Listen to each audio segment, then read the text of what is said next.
So hi friends, welcome to the next video. இந்த வீடியோவில் வந்து நம்ம ஜெப்ட்ரிப்போட ஸ்மார்ட் வாட்ச் வந்து பார்க்குறோம். இது வாட்டர் ப்ரூஃப் வந்து பண்ணி பார்க்கலாம். IP67 வாட்டர் ப்ரூஃப் அப்படின்னு சொல்லியிருக்காங்க. அது எந்த அளவுக்கு ஒர்க் ஆகுது அப்படின்னு சொல்லி பார்த்துடலாம். ஸோ இது வந்து பார்த்துருவோம் எப்படி இருக்குது அப்படின்னு. ஸ்பீக்கரோட ஹோல்ஸ்லாம் இருக்குது, என்ன ஆகுதுன்னு பார்ப்போம்.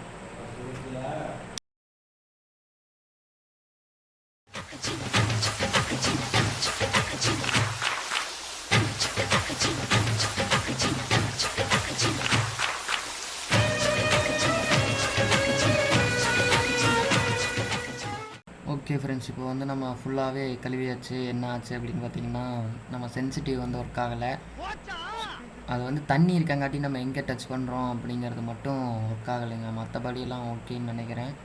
நம்ம இதை வந்து ஃபுல்லாக நம்ம துணி போட்டு தொடச்சி நீட்டாக எடுத்துடலாம். எடுத்துட்டு அப்புறம் என்ன ஆகுது அப்படின்னு பார்க்கலாம். அதுக்கப்புறம் ஒர்க் ஆகலைன்னா போச்சு, அவ்வளோதான். ஓகே, இப்போ நம்ம வந்து தொடச்சாச்சு. என்ன ஆச்சு அப்படின்னு பார்க்குறோம். பரவாயில்லைங்க, ஒர்க் ஆகுது. டச்செல்லாம் சூப்பராக இருக்குது, ஒர்க் ஆகுது. உள்ளெல்லாம் போகுதுன்னு பார்த்துருவோம்.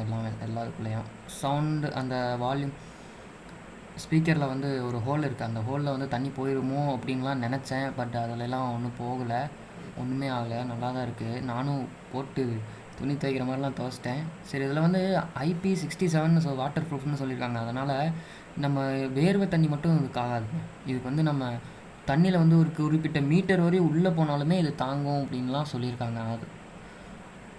அதனால் இது ஒர்த்து தாங்க. நம்ம கொடுக்குற காசுக்கு இது ஒர்த்து தான். சரி, ஓகே, நம்ம அடுத்து இந்த வாட்சில் என்னென்ன ஃபீச்சர்ஸ் இருக்குன்னு நெக்ஸ்ட் வீடியோவில் பார்க்கலாம். பாய். மறக்காம சர்ப்ரைஸ் பண்ணுங்க. தேங்க்யூ.